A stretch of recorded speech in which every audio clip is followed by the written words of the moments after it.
Vamos a continuar esta mañana con las temáticas dentro de los alimentos funcionales y nutracéuticos. Tenemos en esta mañana 3 expositores. Antes de presentar y dar parte a las presentaciones, quiero recordarles algunas recomendaciones dentro de la organización. Cada expositor tendrá 25 minutos para su presentación y luego del final de las 3 exposiciones que tenemos esta parte de la mañana tendremos 15 minutos para preguntas. Nuevamente recordamos que las personas de protocolo van a entregar a ustedes papeles en blanco en los cuales ustedes podrán participar con sus preguntas. También recordamos a ustedes y recomendamos mantener en silencio, en modo silencio, sus teléfonos celulares o apagados. Y ahora que vamos a iniciar las exposiciones, se cerrarán las puertas. Bien, nuestro primer panelista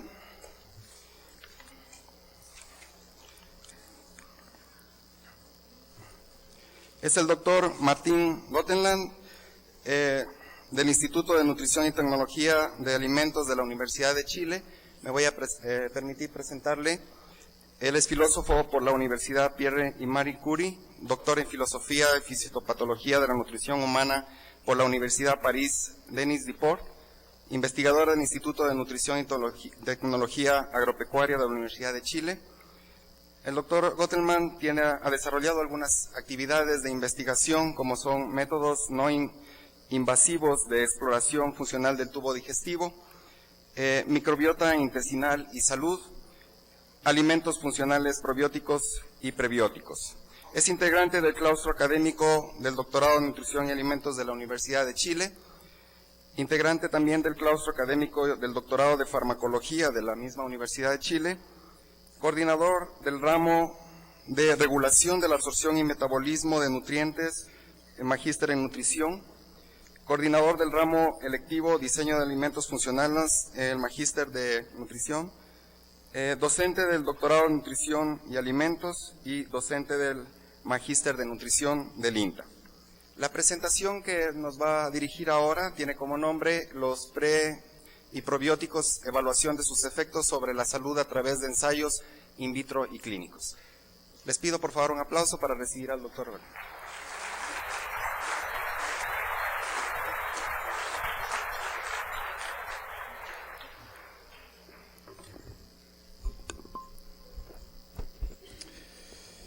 Bueno, buenos días a todos. Realmente una alegría estar con ustedes en esos días, en este congreso. Quisiera empezar por agradecer a los organizadores, en particular a la profesora Ruth Martínez, por haberme invitado a dar esta charla.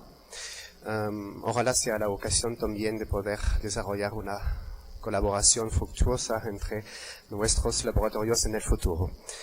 Bueno, yo trabajo en la unidad de gastroenterología del Instituto de Nutrición y Tecnología de los Alimentos de la Universidad de Chile y desde hace unos 10 años hemos desarrollado una línea de investigación relacionada con el tema de probiótico y de prebiótico. Bueno, le voy a recordar rápidamente unas definiciones sobre esos términos. Los probióticos son microorganismos vivos que cuando son consumidos en cantidades adecuadas confieren un beneficio para la salud del huésped. Es una definición de un grupo técnico de trabajo de la FAO y de la OMS en 2002. Y en lo que se refiere a los prebióticos, entonces se puede definir un prebiótico como un componente alimenticio no vivo cuyo consumo confiere un beneficio para la salud del huésped en asociación con la modulación de la microbiota. Eso es una definición del grupo técnico de la FAO que se reunió en septiembre de 2007 en Roma, en Italia, y quisiera llamar su atención sobre dos puntos de esta definición. Esta definición en realidad es mucho más amplia que la definición anterior, es decir que en este caso no estamos hablando de prebiótico como oligosacáridos no digestibles, es decir que los prebióticos pueden incluir otro tipo de componente. Probablemente se hace referencia, por ejemplo, a nucleótidos o a ciertos péptidos bioactivos que pueden estar presentes en algunos alimentos, en particular en la leche materna. Y el segundo punto es que esta definición hace referencia solamente a la microbiota intestinal en términos general, es decir, no está hablando de bifidobacteria y de lactobacillus específicamente, a pesar que sean uno de los outcomes principales que se miden en los ensayos clínicos. Pero eso, ¿por qué? Porque probablemente la estimulación de esas bacterias no es una estimulación directa por los prebióticos, pero más bien indirecta a través de la estimulación de otros componentes bacterianos y en particular bacteroides. Bueno, el mercado de los probióticos en Chile es un mercado que es bastante competitivo. Aquí tenemos distintos productos que provienen de distintas empresas y que cada uno contienen probióticos. En realidad existen, la mayoría de ellos son productos lácteos frescos, pero también existen fórmulas infantiles y fórmulas de continuación. ¿De dónde vienen esos probióticos? Bueno, en el caso de las empresas multinacionales como Nestlé o como Danone, por ejemplo, que tienen su propio centro de investigación, entonces ellos han desarrollado sus propias cepas probióticas. Y en cuanto a las empresas locales chilenas, entonces se abastecen de cepas probióticas a empresas internacionales como Danisco, Homo o como Christian Hansen, ¿ya?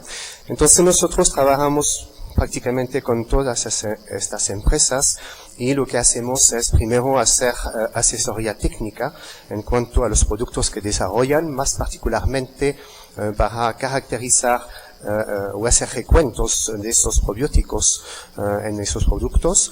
Lo que hacemos también entonces es ayudar a esas empresas a desarrollar el material científico que se entrega posteriormente a los médicos para mostrar las ventajas de esos productos probióticos, y también se capacita a los nutricionistas que van a visitar a los médicos.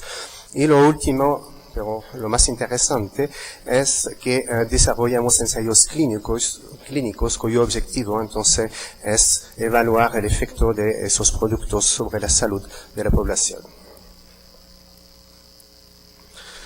Entonces, hemos desarrollado distintos tipos de estudio. Todos esos estudios que le voy a mostrar son estudios que se hicieron en colaboración con la empresa y la mayoría de ellos han sido financiados por esas empresas. Lo que nos ha interesado particularmente entonces es evaluar el efecto del consumo de productos con prebióticos o probióticos sobre la modulación de la microbiota intestinal y también evaluar la sobrevida de esos probióticos en el tubo digestivo de los consumidores. También nos interesó evaluar el efecto de esos productos sobre la modulación de la inmunidad en los consumidores y también sobre la función gastrointestinal de Barrera.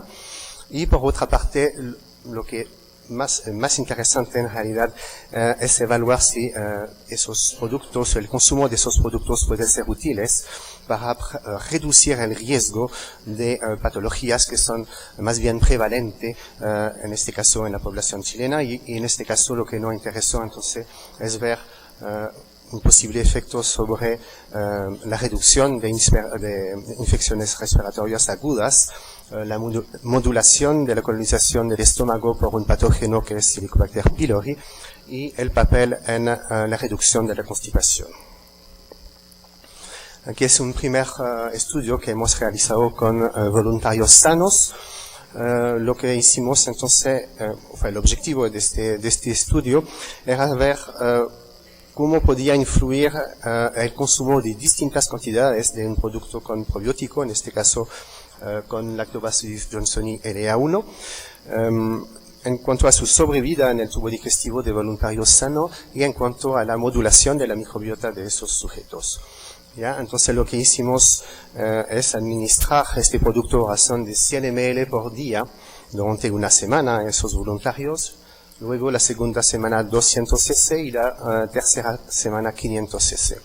Tomamos muestra de deposición antes de dar el producto, durante el periodo de administración del producto y luego posteriormente a la administración del producto hasta que se elimine completamente el Lactobacillus johnsoni LA1 de las deposiciones de esos voluntarios. Entonces hemos medido en esas muestras de deposiciones los niveles total de lactobacillus, los niveles de LA1 en rosado, y también utilizamos un marcador inerte en realidad de tránsito, que son esporas de Bacillus stearothermophilus, que estamos utilizando para evaluar el tránsito intestinal. Entonces lo que hemos observado es que en realidad el consumo de este producto no tiene mayor influencia sobre los niveles totales de lactobacilos, que en estos sujetos en realidad son muy elevados, pero pueden ver que a mayor cantidad de producto ingerido, entonces mayor cantidad de probiótico eliminado en las deposiciones, y a partir del momento où se detiene el consumo de este producto, entonces el probiótico se va a eliminar pasivamente siguiendo el tránsito intestinal hasta desaparecer completamente de la deposición, ¿ya? Entonces esto confirma en realidad múltiples estudios que muestran que los probióticos no se instalan, no colonizan el tubo digestivo del consumidor, y entonces que es importante su consumo regular para que puedan ejercer su efecto. En cuanto a su efecto sobre la microbiota intestinal, hemos evaluado por una técnica que se llama la técnica de Fish en asociación con citometría de flujo. Esta técnica utiliza sondas oligonucleotídicas que son marcadas con un fluorocromo y que son específicas para cada una de las poblaciones bacterianas que están presentes en esta figura, ¿ya? Bueno, en términos muy general, lo que hemos observado es que en realidad el consumo de este probiótico tiene un efecto reductor sobre las poblaciones de fusobacteria, y eso en realidad es una ventaja para la salud porque esas bacterias son frecuentemente asociadas con situaciones patológicas. Y lo otro punto que es interesante es que el consumo de este probiótico, que es un lactobacillus, tiende a aumentar significativamente los niveles de bifidobacteria en el tubo digestivo de los consumidores, es decir, que es como si fuera un efecto de tipo prebiótico, pero en este caso inducido por una bacteria. Bueno, ¿para qué sirve en realidad de modular la microbiota del tubo digestivo? Eso es particularmente importante cuando existe un fuerte desbalance de esta microbiota, y el paradigma de esta situación es la administración de antibióticos. ¿Qué pasa cuando uno toma antibiótico? Esos antibióticos pueden arrasar con las poblaciones dominantes de la microbiota, y eso puede permitir que poblaciones que sean subdominantes, pero es decir, que estén en baja concentración, pero que tengan un cierto potencial patogénico, entonces puedan crecer y ejercer ese potencial patogénico.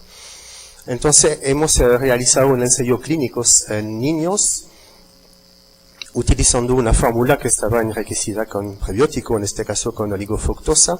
Es un ensayo clínico entonces randomizado, en doble ciego y controlado por placebo, en 140 niños. Esos niños entonces primero se les dio una semana de antibiótico con amoxicilina porque todos esos niños tenían un episodio de infección respiratoria, y luego de esta semana entonces fueron randomizados entre ambos grupos, prebiótico y sin prebiótico, y se le dio entonces esta fórmula durante 3 semanas. Lo que se midió entonces es para con la misma técnica de Fish las distintas poblaciones bacterianas de la microbiota. Lo que hemos observado que después de una semana de antibiótico, la amoxicilina induce una disminución de 30% de la microbiota, lo que es bastante importante,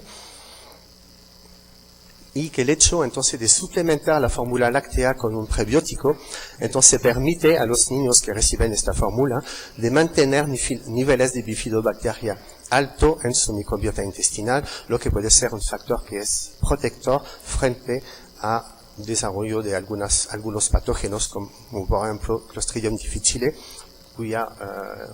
que es una patología que es frecuentemente asociada al consumo de antibióticos. Bueno, voy a saltar esta diapositiva. Un problema que es bastante importante en Chile, yo diría en la mayoría de los países en desarrollo, son las infecciones respiratorias agudas, que representan un importante problema de salud pública. Las IRAS son la primera causa de consulta pediátrica y de hospitalización en Chile, y la neumonía es la principal causa de mortalidad en menores de 5 años. los niños de jardines infantiles tienen 2 a 3 veces más riesgos de ira, por lo cual tienen una alta tasa de ausentismo, tanto ellos como su madre, que tienen que acompañarlo en la casa cuando están enfermos, y además estos IRA representan la principal causa de consumo de antibiótico.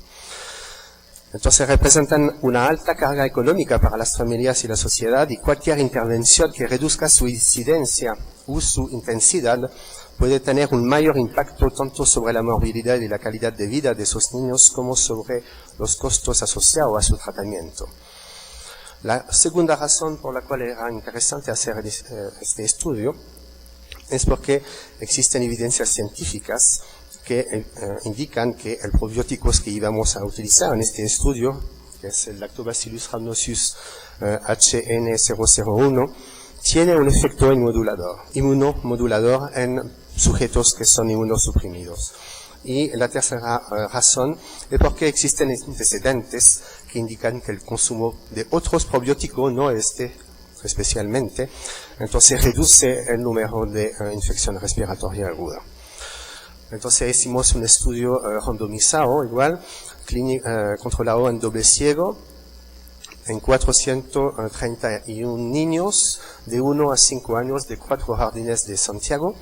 Esos niños tenían que ingerir entonces 80 cc por día del producto con el probiótico o del placebo sin el probiótico durante los 3 meses de invierno. Y durante todo este periodo, entonces, se siguieron los niños y se hizo un registro de la sintomatología digestiva y broncopulmonar. En un subgrupo de niños, de 20 niños por cada grupo, lo que hicimos es tomar muestras de deposición antes del tratamiento y durante el tratamiento, y en estas muestras de deposición medimos los niveles totales de lactobacilos y de IgA secretoras, que son anticuerpos producidos por el intestino, ¿ya? Y también tomamos muestras orofaringeas y medimos la presencia de patógenos, Staphylococcus aureus, Streptococcus pyogenes y Streptococcus pneumoniae. Esos patógenos pueden ser presentes en la garganta de cada uno de ustedes, pero ustedes son portadores asintomáticos. Lo que pasa es que cuando tienen un estrés o son inmunodeprimidos, entonces esos patógenos pueden expresar su potencial de virulencia y generar una situación patológica. Y se ha mostrado que hay algunos probióticos que pueden interferir con la presencia de esos patógenos. ¿Qué observamos? Desgraciadamente no observamos nada, es decir que en realidad no hubo ninguna diferencia en los outcomes medidos en esos estudios, es decir que el número de episodios de ira, la duración de los episodios de ira, la tasa de ausentismo, el número de días con antibiótico, no hubo ningún cambio entre el grupo con probiótico y el grupo sin probiótico. Ahora, ¿cómo se puede explicar eso? Cuando nosotros calculamos el tamaño muestral requerido para ese estudio, nos basamos sobre un promedio de episodios de 3 episodios por niños y por invierno, lo que era descrito anteriormente, pero pueden ver que en este estudio tuvimos solamente un episodio, es decir que tal vez el número de niños no ha sido suficiente para poder detectar una diferencia con este bajo nivel de ira en esos niños en este año, porque este año, justamente en 2006, el invierno fue bastante suave. Tampoco hemos observado diferencias significativas en cuanto a la presencia de la aportación de patógenos en la muestra orofaringea, pero sí en los niveles de lactobacillus. Obviamente el consumo del probiótico aumenta los niveles intestinales de lactobacillus y eso se traduce por un aumento significativo de los niveles de IgA secretora en las deposiciones. Decir eso, una buena noticia, porque muestra que el probiótico funciona, es capaz de inducir una respuesta inmune a nivel intestinal, pero en este caso entonces no se pudo observar un efecto protector a nivel de IgA. Otro tema importante es la colonización por Helicobacter pylori. Es un patógeno que tiene una alta prevalencia a nivel mundial, alrededor del 50% de la población colonizada, y en la población chilena alrededor de 70 a 80%. La colonización por este patógeno empieza tempranamente en la vida y el problema que este patógeno es el factor etiológico de la úlcera gástrica y es un factor de riesgo para el desarrollo de cáncer gástrico, tanto adenocarcinoma como linfoma gástrico. Y esa patología son de alta prevalencia en Chile, Colombia también, son uno de los primeros países con las mayores tasas de cáncer gástrico. Me parece que Ecuador está un poquito más bajo, pero anda por aquí también. El tratamiento con antibiótico no está recomendado en los niños que son asintomáticos, obviamente. Además, existe un problema de costo asociado con el tratamiento, de efectos secundarios y de resistencia a antibióticos que reduce la eficiencia del antibiótico. Esto vuelve interesante entonces la búsqueda de solución alternativa para prevenir o reducir la colonización gástrica en esos niños por Helicobacter pylori. Existen evidencias científicas que muestran que probióticos pueden tener efectos anti-Helicobacter pylori, efecto bactericida, gracias a la liberación de bacteriocinas. Estos son más bien estudios de tipo in vitro, pero también se ha visto estudios en modelos animales que muestran que distintas cepas probióticas pueden reducir la colonización por Helicobacter pylori y también algunos ensayos en adultos. Lo que es importante que es no todas las cepas ejercen una actividad anti-Helicobacter pylori, el efecto es cepa específico.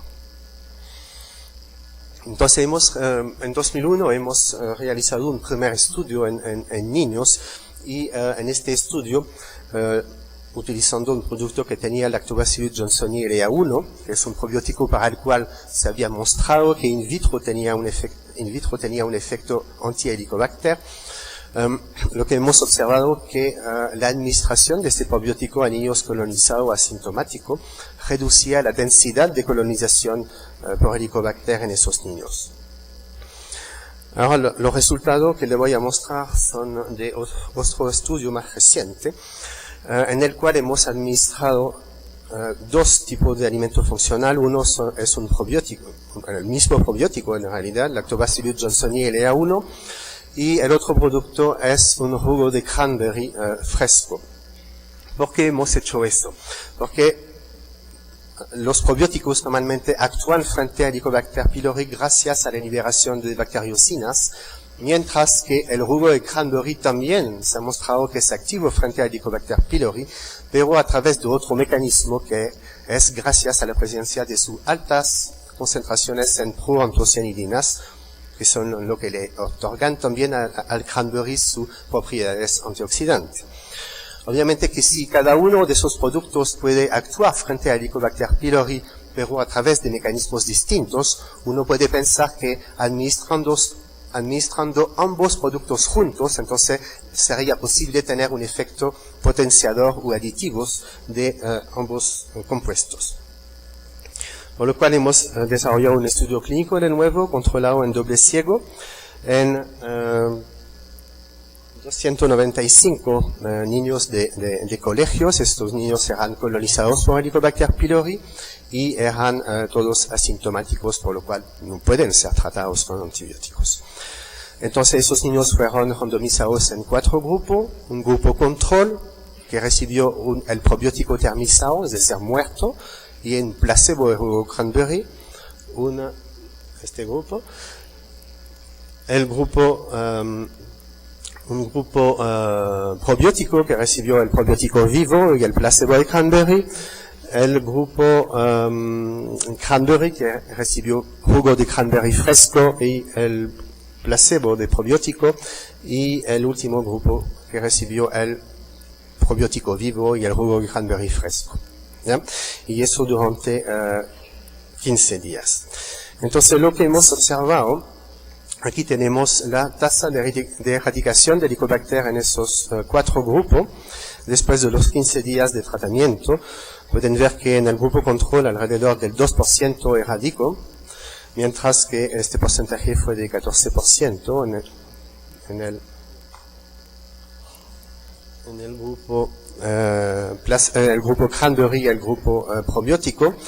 y que en el grupo que recibió ambos productos entonces se observó un aumento, pero desgraciadamente no significativo, de la tasa de erradicación.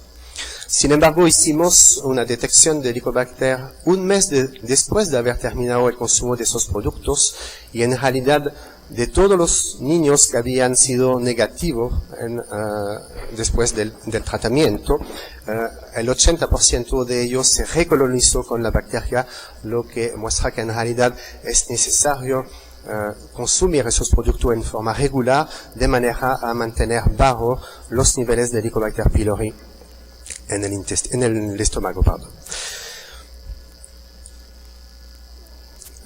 Bueno, no tengo tiempo de hablar de la constipación, así que voy a saltar esos diapositivas. Bueno, en realidad es un poquito frustrante trabajar con probióticos que son siempre probióticos de la empresa. Y por otra parte, hay un problema que es importante, es que los probióticos que se venden en el comercio tienen un precio bastante elevado, por lo cual en realidad no pueden llegar a toda la población. Entonces, por esta razón, estamos desarrollando un proyecto cuyo título está aquí: Desarrollo de insumos funcionales en base a cepas locales de probióticos y extractos de berries ricos en polifenoles para el desarrollo de alimentos funcionales. Este proyecto entonces contempla el screening de cepas locales en cuanto a distintas actividades probióticas.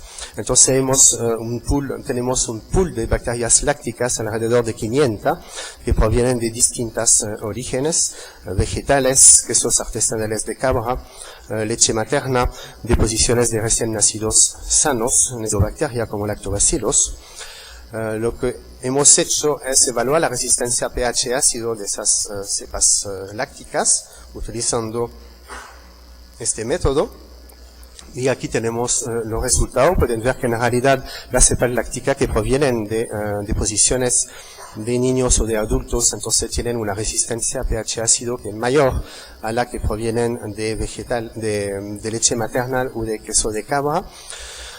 También hemos hecho un estudio de resistencia a sales biliares. Alrededor del 50% de esas cepas son resistentes a sales biliares, y ahora estamos empezando a hacer el screening de esas cepas en cuanto a su adhesión a células gástricas u intestinales, utilizando modelos in vitro de cultivo de células. Vamos a medir también actividad antioxidante, actividad antiinflamatoria, utilizando células que están transfectadas con el gen de NF-kappa beta y utilizando la luciferasa como gen reportador. También actividad antibacteriana frente al Helicobacter pylori y la actividad inmunostimulante de esas cepas. La idea, una vez que vamos a seleccionar las mejores cepas, entonces vamos a evaluar su inocuidad. Vamos a caracterizarlas fenotípicamente y genotípicamente, y el próximo año viene una etapa entonces de incorporación de esas cepas a distintas matrices alimenticias. En este caso trabajamos con la empresa. Vamos a hacer también ensayos de microencapsulación de esas cepas para mejorar su sobrevida en las matrices alimenticias. Y al final, entonces, el tercer año, vamos a tener que desarrollar ensayos clínicos con los alimentos funcionales desarrollados. Ojalá que en un próximo congreso en Ecuador pueda mostrarle los resultados de esos ensayos. Muchas gracias por su atención.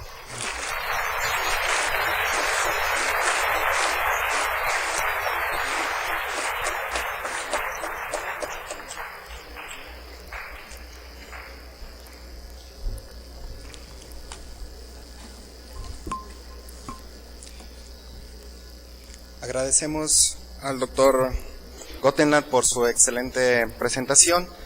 Vuelvo a recordar, se pasarán papeles para que ustedes hagan las preguntas y recomendarnos, por favor, identificar a quienes están dirigidas esas preguntas.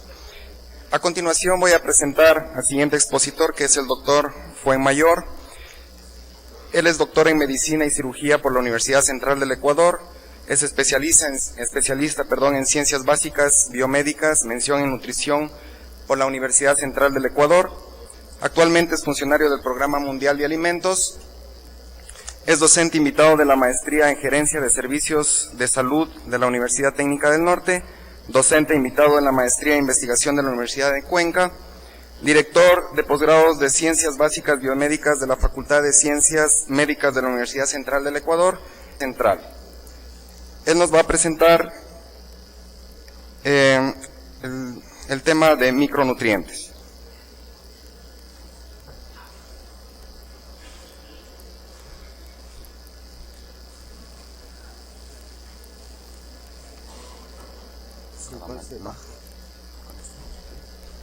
Okay.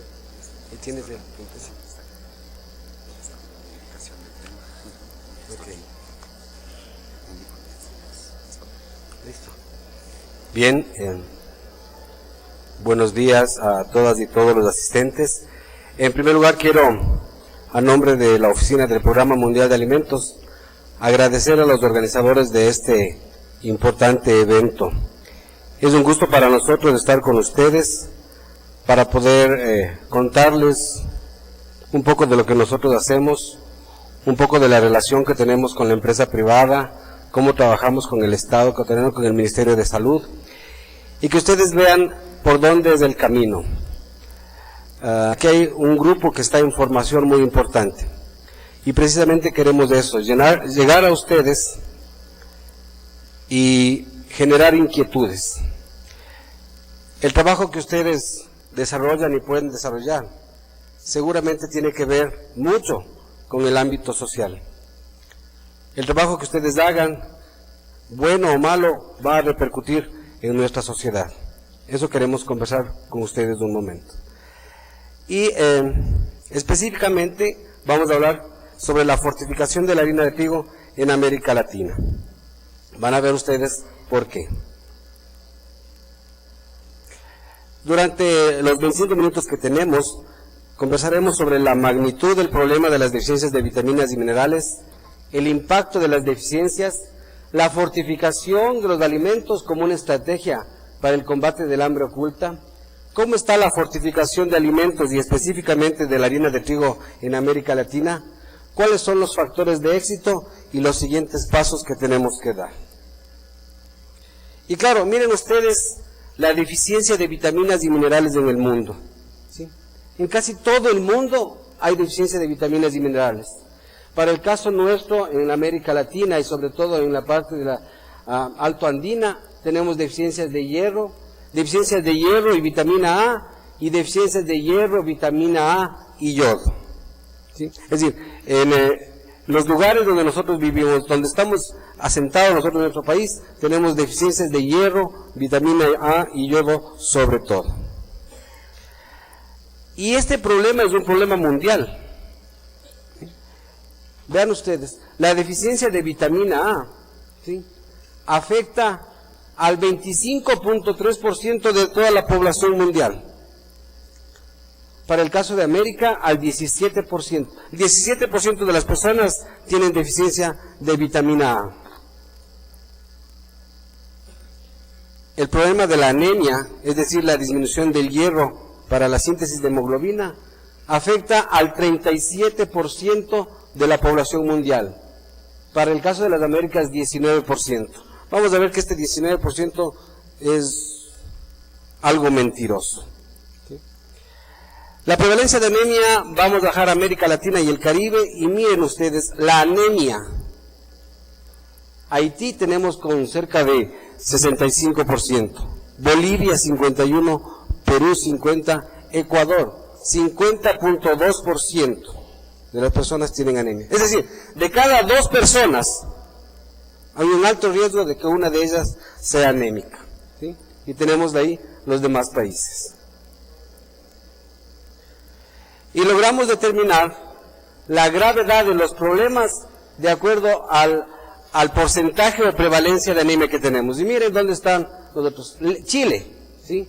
En Chile, la prevalencia de anemia a los menores de 2 años ya es leve, solo es de un 8.8%.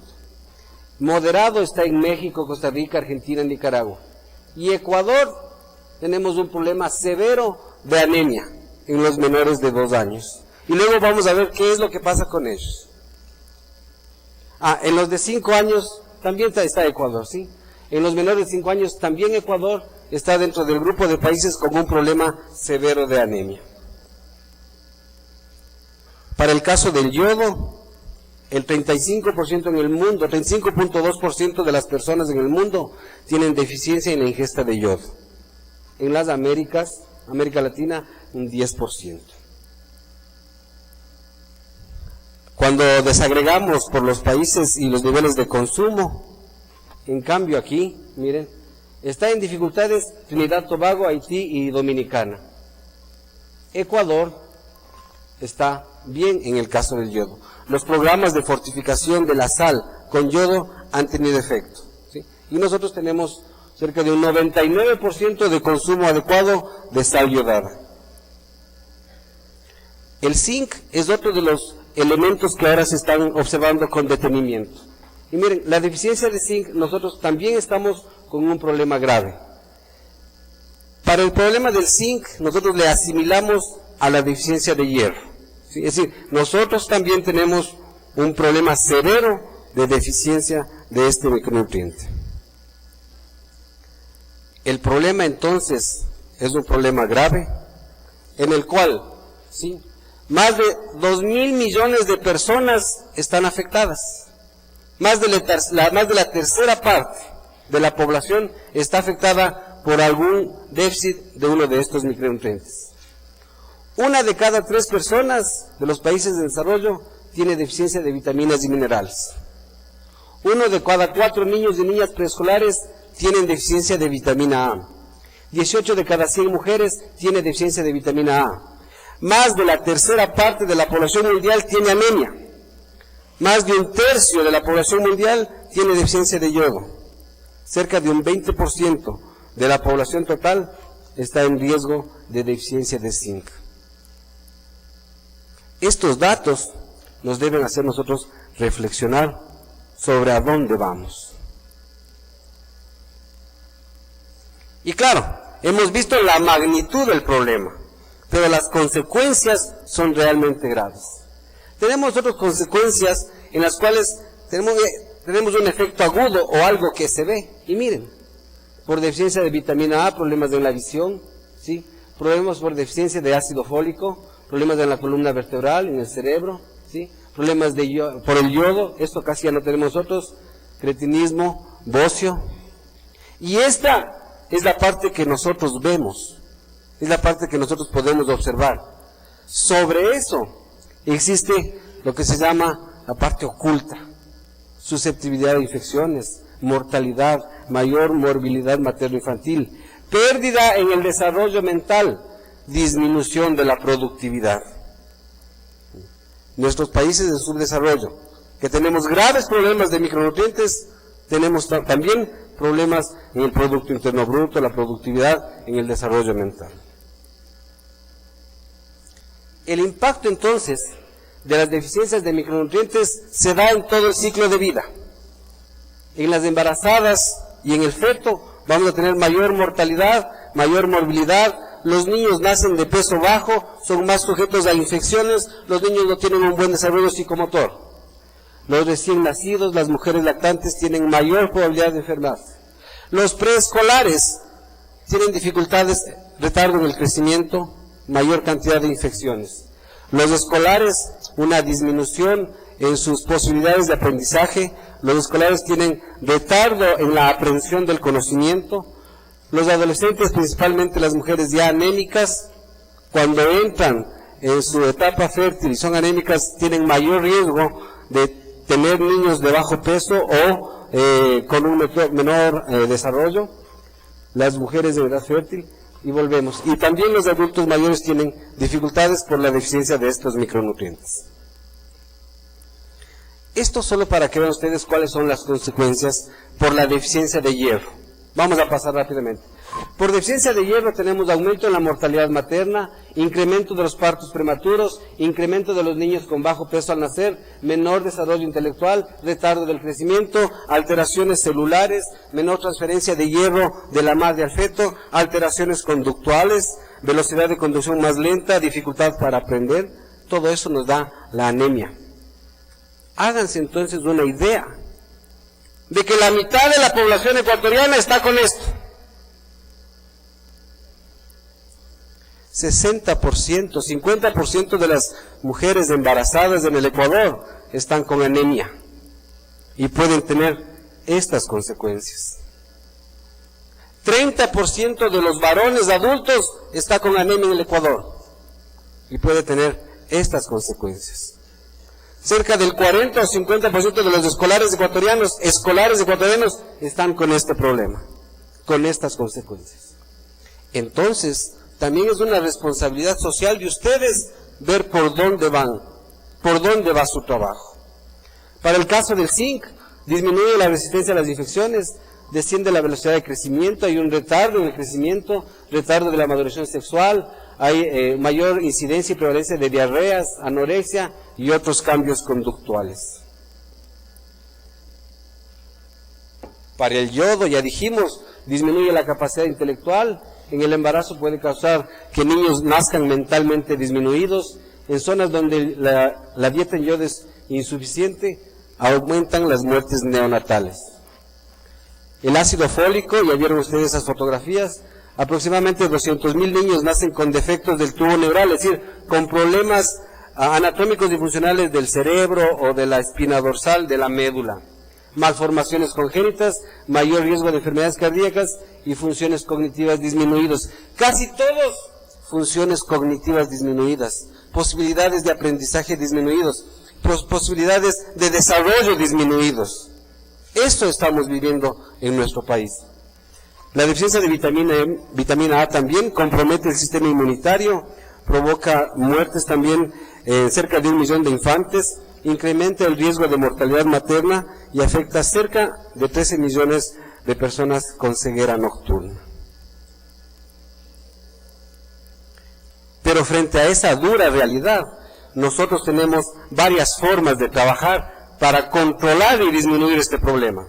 Entonces tenemos la suplementación medicamentosa, que es entregar un medicamento, sea en tableta o jarabe, a las personas que tienen estas deficiencias o las que están en riesgo de tener esta deficiencia. La fortificación de alimentos, que es la materia de este evento, ¿no es cierto? Es adicionar, ya vamos a ver, adicionar un nutriente intencionadamente en un alimento. La fortificación a nivel del hogar, muy interesante esto, es el tema de las chispitas, es un polvo de aproximadamente 0,5 o 1 gramo que tiene micronutrientes y usted le puede poner como fortificación casera a cualquier producto que no sea líquido. Es decir, si a su niño le gusta comer puré, a ese puré le pone sobrecito y le está entregando una dosis completa de vitaminas y minerales. Si le gusta el arroz, le ponen eso, si le gusta la fruta, etcétera, etcétera. Esta es la fortificación casera que ya estamos trabajando en algunos países de América Latina. Actualmente tenemos ya en Bolivia, en Perú, arriba tenemos en Colombia, en Guatemala y en Ecuador ya hemos empezado con esta experiencia. Luego tenemos la biofortificación, ¿no es cierto?, que es el mejoramiento de los productos agrícolas, diversificación de la dieta, servicios básicos de salud y todos con lactancia materna, desparasitación y otro tema interesante ahora, el clampeo tardío del cordón. 1 minuto para dejarles esta información. Si es que los ginecólogos y pediatras de nuestro país se ponen de acuerdo, el momento en que nace el niño y no le clampean, no le cortan el cordón umbilical enseguida, sino le dejan pasar 1 o 2 minutos, solo ese hecho podría hacer que disminuya a la mitad la anemia en los niños menores de 1 año. Solo ese hecho, hacer un clampeo oportuno o tardío del cordón umbilical. El Ministerio de Salud ya está trabajando en esta nueva estrategia y en estas nuevas normas. Entonces, luego de este panorama, ya estamos entrando al tema de este evento, ¿no es cierto? Y hablamos sobre la fortificación. Se dice, la fortificación de alimentos es una de las estrategias más efectivas para asegurar un consumo permanente de nutrientes. Es una estrategia de bajo costo, fácil de implementar, y esto entre comillas, vamos a comentar después qué pasa, fácil de administrar a niveles que no son de riesgo, fácil de hacer supervisión y vigilancia, y la tecnología está disponible. La tecnología para fortificación con vitamina A, con hierro, con zinc, con yodo, están totalmente disponibles. Para comentarles nada más que hay diferentes tipos de fortificación. La fortificación masiva, que es la que generalmente se realiza a través de leyes, ¿sí? Y permite que ciertos vehículos de consumo mayoritario sean adicionados estos nutrientes y llegamos a la población que más lo necesita. En el Ecuador tenemos el caso de la fortificación de la sal y de la fortificación de la harina de trigo desde el 10 de agosto de 1996 que estamos fortificando la harina de trigo. Se está fortificando con hierro, con ácido fólico y vitaminas del complejo B. Tenemos también la fortificación focalizada, que es alimentos consumidos por grupos específicos, ¿no es cierto? Puede ser los alimentos que entregamos nosotros como mi papilla, mi bebida, a grupos especiales, a grupos vulnerables. Fortificación voluntaria, que es la que sobre todo hace la industria con el tema de mercadeo, marketing, mejoramiento de sus marcas. Y la fortificación casera que habíamos hablado, que son estos sobrecitos de micronutrientes que se ponen en la casa, la madre le fortifica el alimento. Actualmente, 55 países del mundo y 19 en América Latina y el Caribe fortifican obligatoriamente la harina de trigo con hierro y ácido fólico. Pero para que el efecto de esta fortificación cumpla su objetivo, debe cumplir algunos puntos especiales. Debemos hacer una buena selección del alimento. Al parecer, la selección de la harina de trigo fue una buena idea, al parecer. Se está pensando ya en un segundo y hasta en un tercer producto a fortificar. Se ha visto entonces que si bien el consumo en el país en promedio es de 88 gramos por día de la harina de trigo industrial o procesada, existen zonas donde no llega esta harina. La harina industrializada no está llegando. Existen zonas o grupos donde no tienen ese nivel de consumo de la harina de trigo. Por eso hay que pensar en otro producto. El tipo de compuesto que le estamos incluyendo nosotros en ese alimento.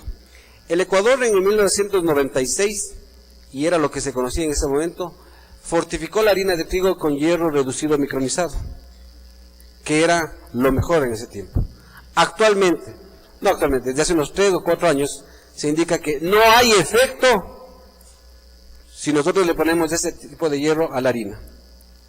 Es por eso que el Ministerio de Salud, junto con el Comité de Micronutrientes y apoyados por los organismos como la OPS, el PMA, etcétera, estamos ya empezando el cambio del hierro micronizado a fumarato ferroso. Muy importante el tipo de compuesto. La premezcla, ¿no es cierto? También es importante la premezcla que nosotros estamos utilizando, el origen de la premezcla y la certificación de calidad de la premezcla que nosotros utilizamos en la fortificación. Es importante la biodisponibilidad desde el hierro. Nosotros consumimos una dieta que aproximadamente nos da un 5 a un 10% de absorción del hierro que estamos ingiriendo. Nuestra dieta es básicamente hidrocarbonada y algunos de los nutrientes, de los elementos que están en esta dieta, producen inhibición en la absorción del hierro. Buenas prácticas de fabricación, control y monitoreo de la fortificación. La cantidad que se consume del alimento es importante y hay que demostrar el efecto o el impacto nutricional.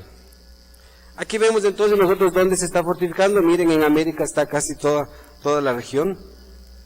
Pero algo interesante, si bien se está fortificando, este cuadro quiere decirles, casi nadie está armonizado en su fortificación. ¿Sí? Unos ponen algún tipo de vitaminas, otros no los ponen, otros en ciertas cantidades, otros en otras cantidades. Es importante también el tema del muestreo. Miren, ¿cómo se hace el muestreo? Algunos países cada mes, cada 6 meses, cada 3 meses. Algunos todavía no tienen ni siquiera inscrito cuándo lo hacen. Actualmente, ya decimos, todos los países están fortificando la harina, pero hay dificultades en el tipo de compuesto, en la premezcla, en la biodisponibilidad del hierro, en el control y monitoreo, en el monitoreo de los sitios de expendio, y también tenemos dificultades en la demostración del beneficio nutricional. No hay muchos estudios que nos expliquen, nos indiquen a nosotros si es que la fortificación realmente está funcionando o no está funcionando. Evaluaciones se han hecho, por ejemplo, en Canadá, en los Estados Unidos, en Chile y en Venezuela, donde sí se demuestra que hay un efecto beneficioso, sobre todo en el tema de los niveles de ácido fólico y una disminución de los defectos del tubo neural. Factores de éxito para nosotros entonces será que a nivel regional ya existe un compromiso técnico para mejorar y trabajar sobre estos programas. Hay grupos académicos que están trabajando sobre el tema, hay varios países que tienen buenas legislaciones las cuales se pueden tomar para los otros, existe el compromiso de la industria privada para optimizar continuamente los productos y hay un consenso de apoyo en el tema de los micronutrientes por parte de las agencias internacionales. Nos queda entonces a nosotros trabajar en la armonización regional, establecer normas, implementar buenas prácticas si no hay, continuar con el control y monitoreo, establecer sistemas de retroalimentación, implementar sistemas de control y monitoreo, estandarizar los métodos analíticos del laboratorio, implementar estudios de efecto nutricional y empezar a pensar en protocolos que describan efectos adversos de estos niveles de fortificación. Solo quiero comentarles que en el consenso de Copenhague del 2008, ¿sí?, donde se reunieron economistas, de ellos habían 5 premios Nobel, y les dijeron, para los temas de desnutrición, hambre, conflictos, contaminación, terrorismo, ¿qué harían ustedes para mejorar el mundo? Y miren ustedes, las primeras, lo primero que harían ellos para tratar de mejorar el mundo, suplementación con micronutrientes, vitamina A y zinc. Lo tercero, fortificación de micronutrientes. Lo quinto, biofortificación. Sexto, desparasitación. Es decir, ahí lo ven ustedes, es decir, la fortificación con micronutrientes para controlar las deficiencias es altamente costo efectiva. En primer lugar, entonces dice, si yo suplemento con vitamina A y zinc, por cada $1 que invierto, tengo 17 de retorno. Si yo fortifico con hierro y yodo, para el caso del yodo, por cada $1 invertido, tengo cerca de $30 de beneficio o de retorno. Y para el caso del hierro, $8. Es mejor, la relación costo-beneficio de la fortificación realmente es buena, pero solo la fortificación no puede resolver los problemas de deficiencia de micronutrientes. Hay poblaciones que son difíciles de alcanzar, como habíamos comentado, y hay que trabajar en ellas. Y siempre va a ser más difícil alcanzar a los más pobres, quienes compran alimentos más baratos. Gracias por su atención.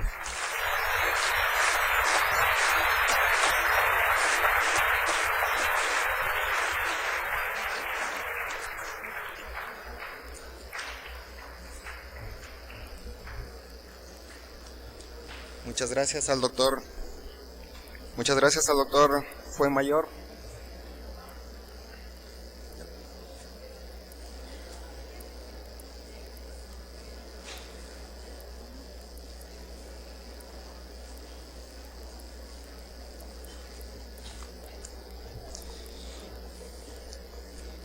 Bien, a continuación quiero presentarles a la doctora Benítez, quien es médico cirujano graduado en la Universidad de Guayaquil, máster en salud pública por la Universidad Libre de Bruselas en Bélgica, investigadora del Instituto Nacional de Medicina Tropical Leopoldo Izquieta Pérez del Ecuador, ganadora del concurso internacional sobre investigación, desarrollo e innovación. Ahora nos va a presentar el tema sobre alimentos funcionales, concepto, clasificación y componentes.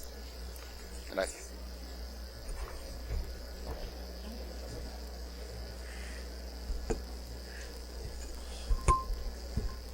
Buenos días, agradezco a la Universidad Técnica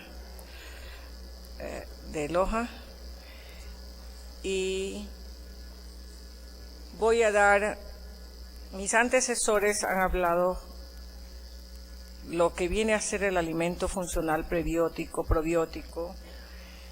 El otro experto habló sobre el impacto, ¿no?, de la carencia de los principales alimentos, especialmente en nuestro país y en toda América. Yo voy a hablar la parte médica, ¿no?, el concepto qué alimentos y qué tenemos como proteínas, minerales cada alimento, y también para qué sirve y qué nos beneficia. Los alimentos funcionales. El concepto de alimentos funcionales nació en Japón por los años 80. Esto fue ¿por qué? Porque los japoneses se daban cuenta del problema de que mayor costo tenían problema en su calidad de vida. Entonces ellos se preocuparon más que todo de la parte de alimentación para que la vida sea más longeva en la población. Había que mejorar la calidad de vida, o sea, decían, en la alimentación, especialmente en los productos naturales. ¿Qué son los alimentos funcionales? ¿Qué es el probiótico? Son ingredientes no digeribles que tienen la propiedad potencial de mejorar la salud. ¿Debido a qué? A que favorecen el crecimiento selectivo de bacterias intestinales que son beneficiosas, o sea, las bacterias propias de nuestro organismo. Estos prebióticos son carbohidratos presentes en ciertos vegetales como pueden ser el ajo, la cebolla, el espárrago, el alcachofa, tomate, pero hay recomendaciones para ingerir. Generalmente, por ejemplo, aquí es de 2 a 6 gramos. Por ejemplo, las bacterias lácticas, que ya habló anteriormente el doctor de la Universidad de Chile, favorecen la síntesis de la vitamina K y del grupo B y la absorción de los nutrientes. Los frutos oligosacáridos estimulan la absorción de minerales, calcio, magnesio, zinc, hierro y mejoran la mineralización ósea. Uno de los alimentos probióticos que ya habló el profesional de la Universidad de Chile son los yogures. ¿Por qué se llaman así? Porque es a la leche fermentada con bacterias lácteas, o sea, los estreptococos, termófilos, lactobacillus vulgaris o acidófilos. Los fructos oligosacáridos, llamados FOS, son un tipo especial de fibra soluble que contienen fructosa, presentes en forma natural y en gran variedad de plantas y frutas. Puede ser un ejemplo la cebolla, el espárrago, el ajo, etc. Estas fibras con fructosa fermentada por las bacterias intestinales son beneficiosas, las que se llaman bifidobacterias. Como consecuencia, reduce la acidez del líquido intestinal y mantiene el control o crecimiento de las bacterias patógenas. Como ya habló el doctor, es un ejemplo, Escherichia coli, la salmonella, la shigella, y la producción también de sustancias tóxicas. ¿Cuáles son los beneficios? Las bacterias lácteas inhiben el crecimiento de diversos microorganismos patógenos o dañinos. Por ejemplo, en el caso de las diarreas, de cierto tipo de origen, puede ser virales, diarrea del viajero, o también diarreas que cursan por el uso excesivo de antibióticos. Tanto las bacterias lácteas como los FOS favorecen el equilibrio de la flora intestinal, por lo que mejoran el tránsito y la absorción e hinchazón asociado al exceso de gases. Reducen también los niveles de colesterol y triglicéridos, así como también un control en la glicemia. Establecen y mejoran enfermedades que afectan o que producen inflamaciones intestinales, como la colitis ulcerosa, etc. Los prebióticos son muy importantes, pues estimulan el crecimiento de los probióticos, o sea, de los lactobacillus y los bifidobacterias en el colon. Los alimentos probióticos son aquellos en los que existen bacterias que ayudan a reforzar nuestro sistema inmunológico. Estas bacterias además pueden sobrevivir a una digestión, llegando vivas al colon y ayudando a restituir la flora intestinal. Este tipo de alimentos, por ejemplo, son las bebidas energéticas y los yogures. Aquí hay un gráfico en el cual vemos, ¿no?,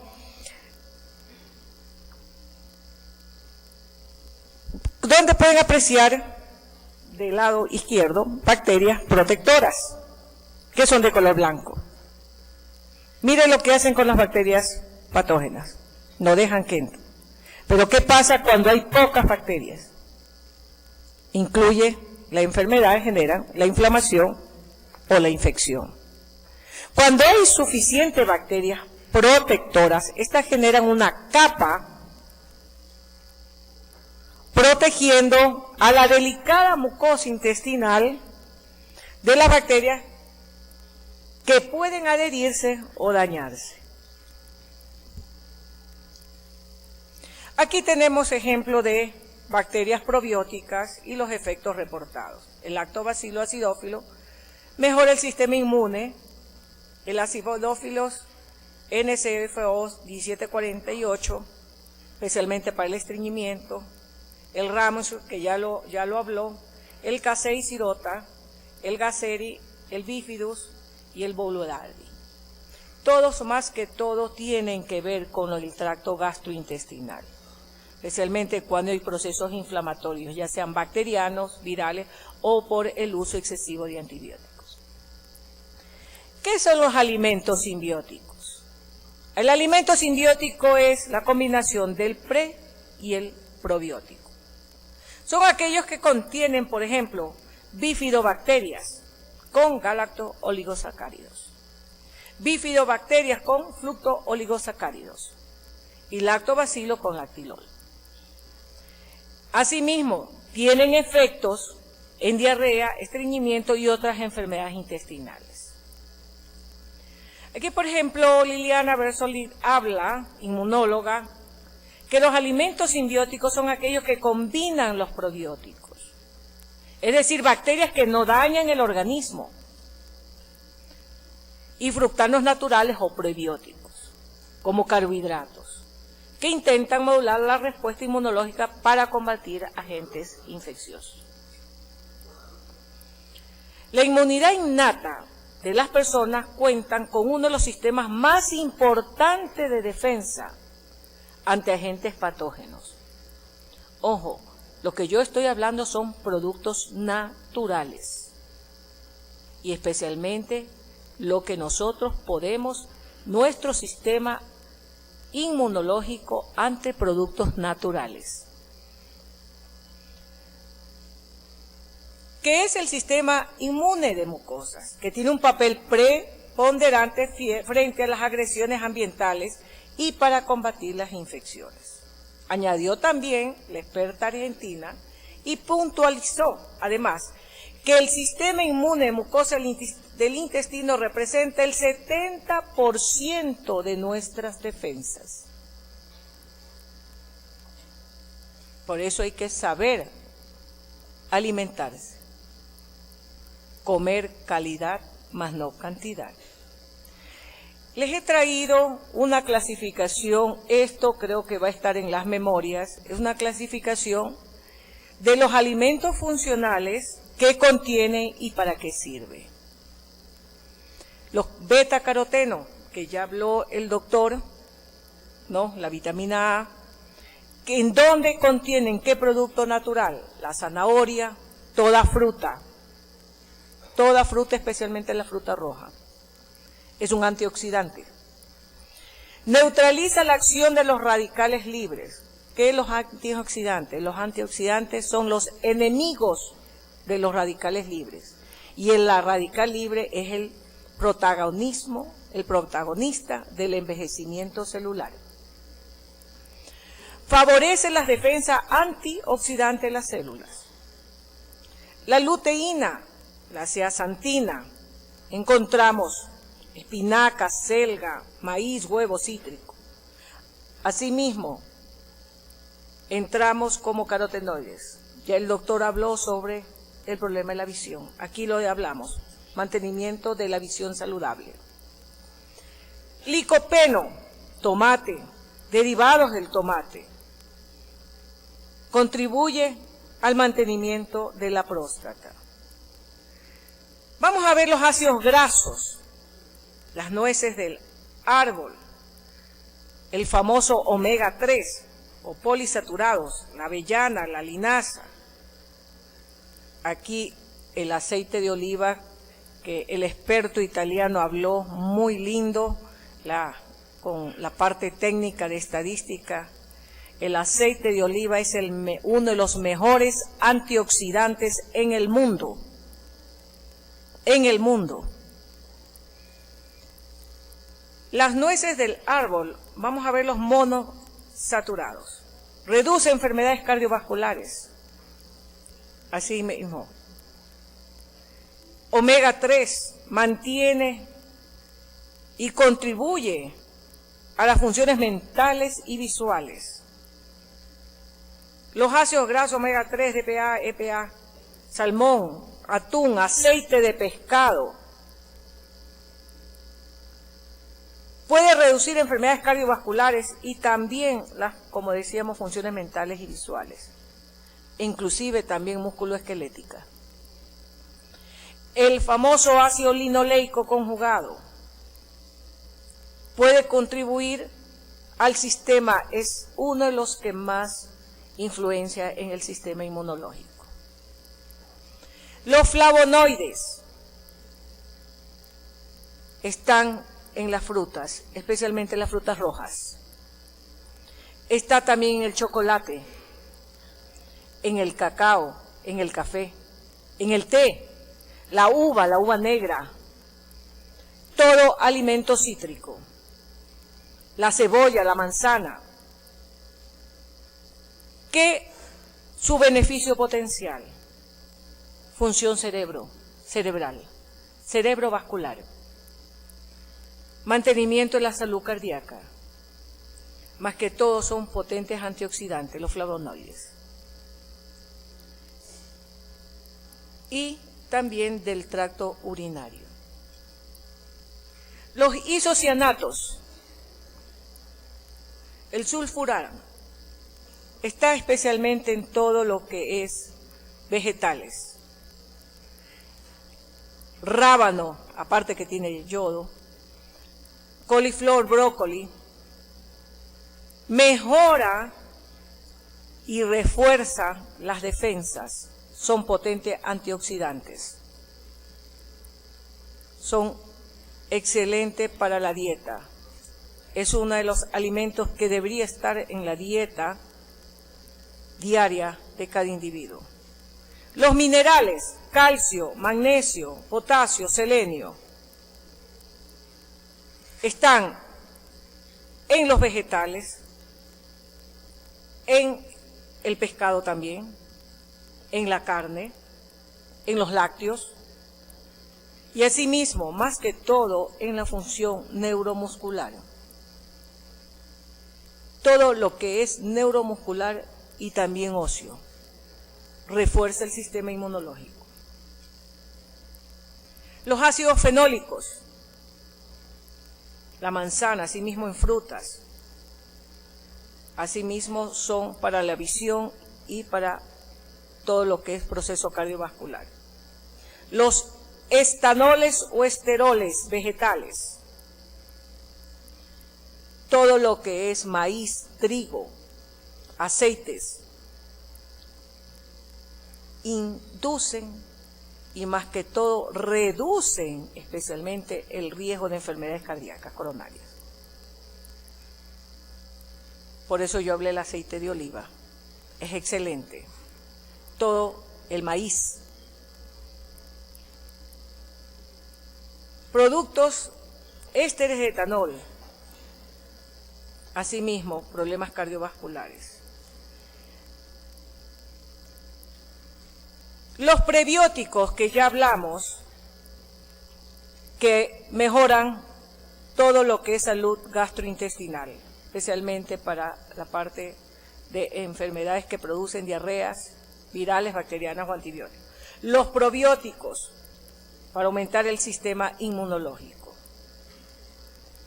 Las proteínas, la de soja, los sulfuros, Las vitaminas que ya se habló anteriormente, vitamina A, la vitamina B es para todo lo que es sistema neuromuscular.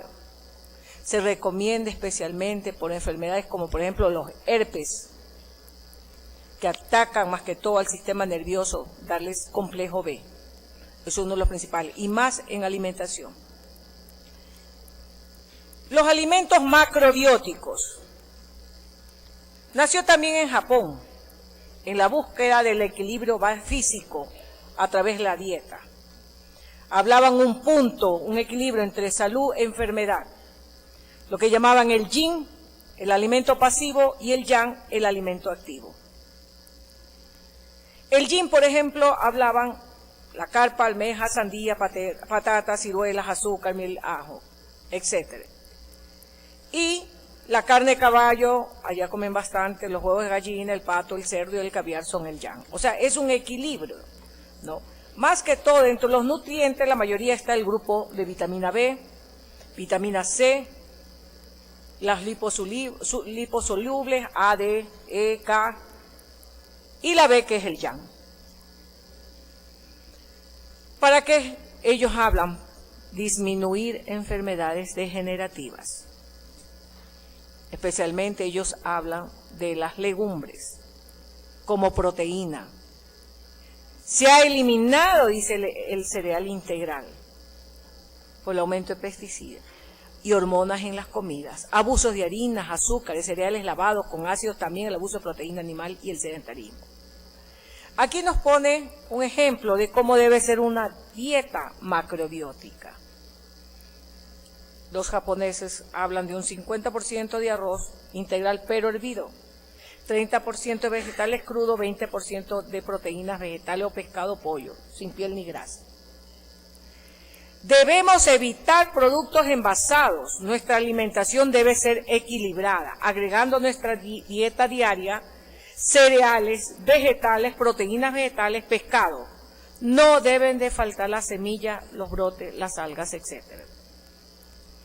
En las comidas macrobióticas, los cereales deben de comer como lo brinda la naturaleza, con cáscara, o lo que se llama el salvado, donde están todas las vitaminas y minerales. No se debe consumir las calorías vacías, sin minerales ni vitaminas, que son las harinas blancas. Cuantos más ceros, más vacías son. El azúcar refinada y el arroz blanco. Otra dieta macrobiótica.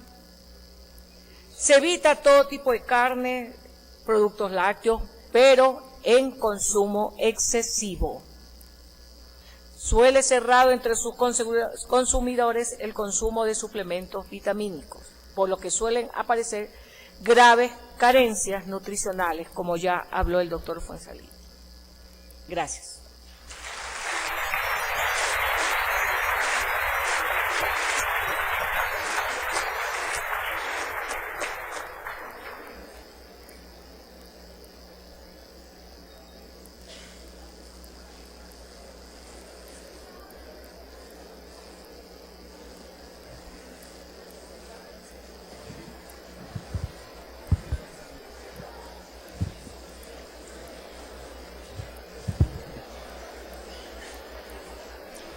Bien, nuevamente muchas gracias al panel de expositores.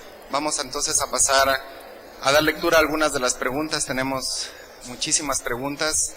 Es posible que no las vayamos a cubrir a todas, pero estoy seguro que los expositores pues tendrán a bien de poder intercambiar ideas posterior a las conferencias en los espacios que existen, ¿no?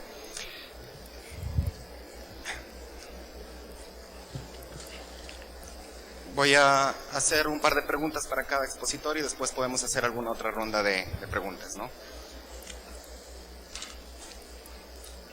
Silencio, por favor, para escuchar.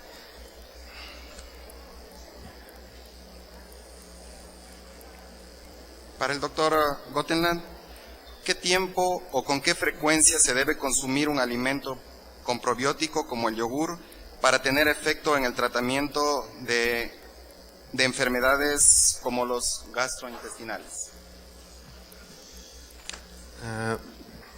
Bueno, primero yo creo que hay que definir bien que el yogurt normalmente no es considerado como alimento probiótico.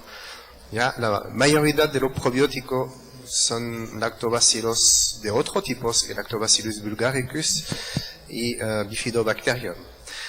Normalmente la definición del códex del yogurt es una leche de vaca que es fermentada por Streptococcus thermophilus y Lactobacillus bulgaricus, y estos microorganismos en particular tienen una muy mala sobrevida en el tubo digestivo. Todos los productos que contienen otro tipo de microorganismos no pueden ser llamados yogurt. En cuanto a la pregunta de la frecuencia para tener un efecto, bueno, usted vio que en realidad a partir de un momento où se consume el producto, permanece más o menos en el tubo digestivo alrededor de 15 días.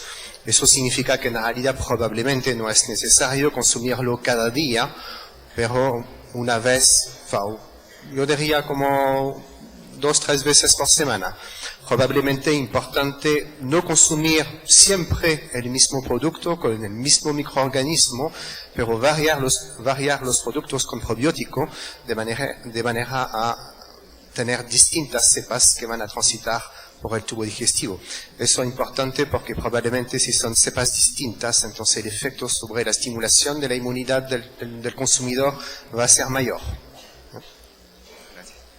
Se solicita por favor al auditorio mantener silencio para poder escuchar las preguntas y las respuestas. Gracias. Otra pregunta. Sí. ¿La adición de prebióticos y probióticos afecta de una u otra manera la forma de vida en estantería de un producto?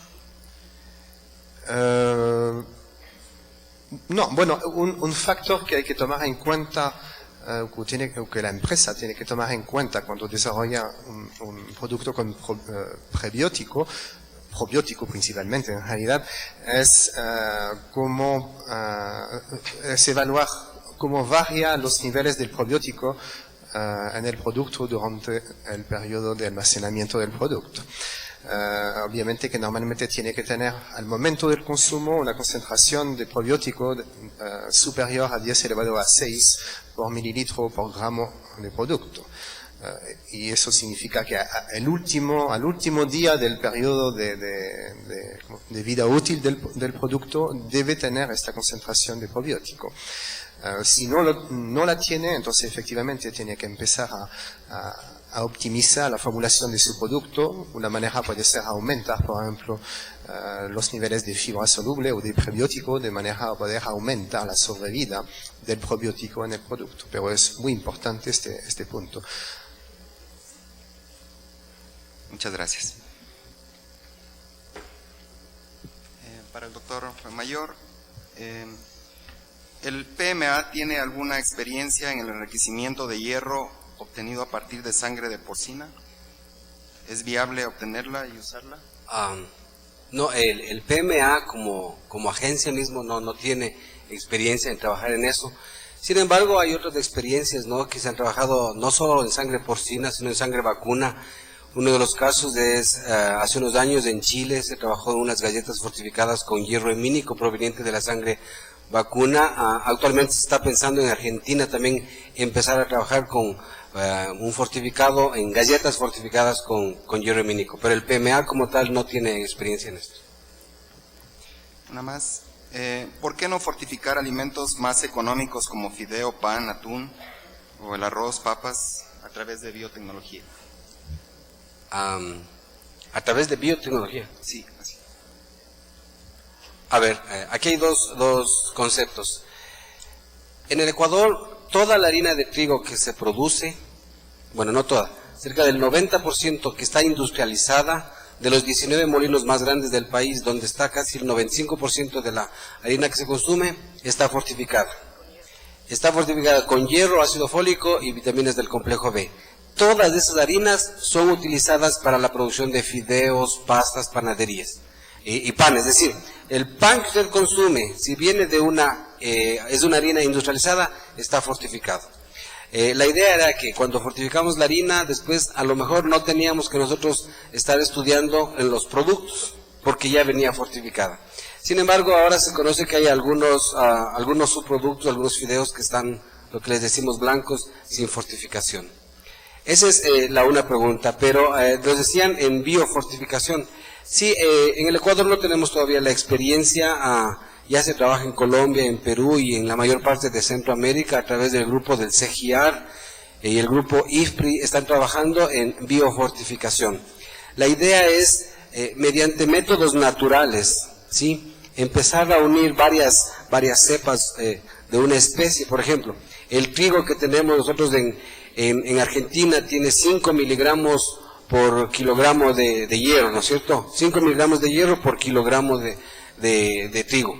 Unirle a una que existe, no sé, en la India, en Afganistán, que tiene 10, hacer ese cruce y luego obtener un producto con mejores niveles de hierro. Se está haciendo esto para el hierro, para la vitamina A, para la vitamina C, en productos como arroz, se está haciendo en algunas frutas, se está haciendo también en algunos elementos como el frijol negro, el frijol rojo, en otros países. En Ecuador estamos empezando a trabajar con el grupo del Ministerio de Agricultura y Ganadería, con el MAGAP, sobre este tema.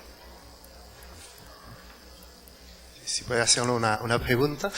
En relación con el aspecto biotecnológico, se ha modificado genéticamente un cierto tipo de arroz para que exprese una alta concentración de vitamina A o de beta-caroteno, lo que se llama el Golden Rice. Yo sé que la empresa que realizó esta investigación dio la patente para que este Golden Rice pueda ser utilizado en los países que justamente tienen deficiencia en vitamina A. ¿Usted sabe lo que ha pasado con eso? ¿Si se está utilizando y comercializando realmente? No se está utilizando. Para el caso ecuatoriano no estamos utilizando esta patente y estos productos. Gracias. Para la doctora Benítez, ¿qué tipo de probióticos y prebióticos se encuentran en las bebidas energizantes? Bueno, depende de la empresa. Yo no le podría decir hay tal probiótico, hay tal o prebiótico. Eso cada empresa tiene su característica. No puedo decirle. O sea, depende de la casa comercial.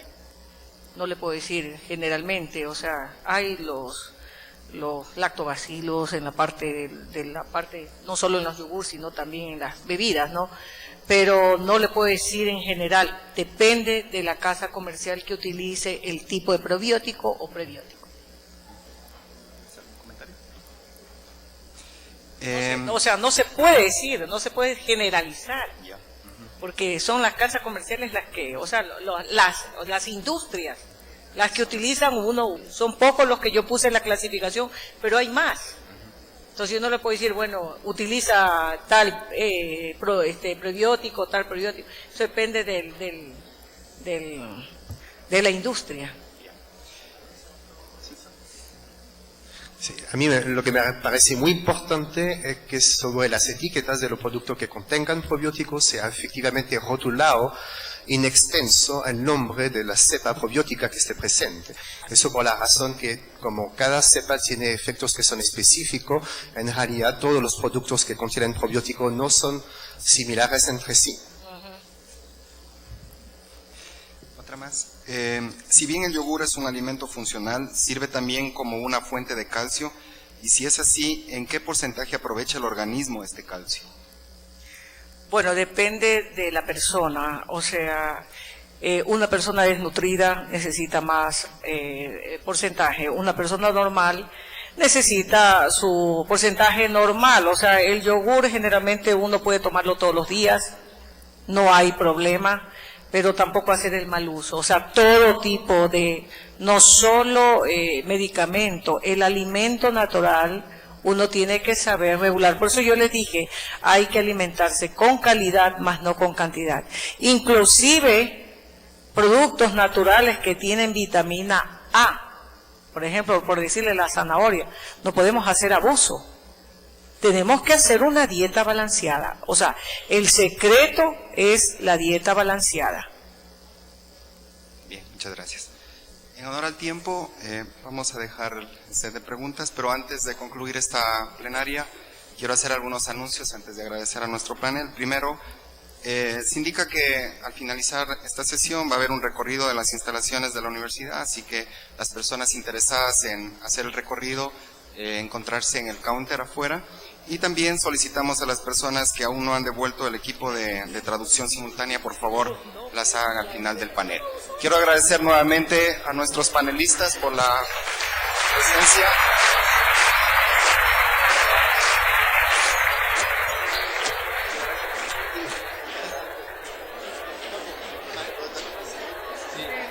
Problema que decirlo.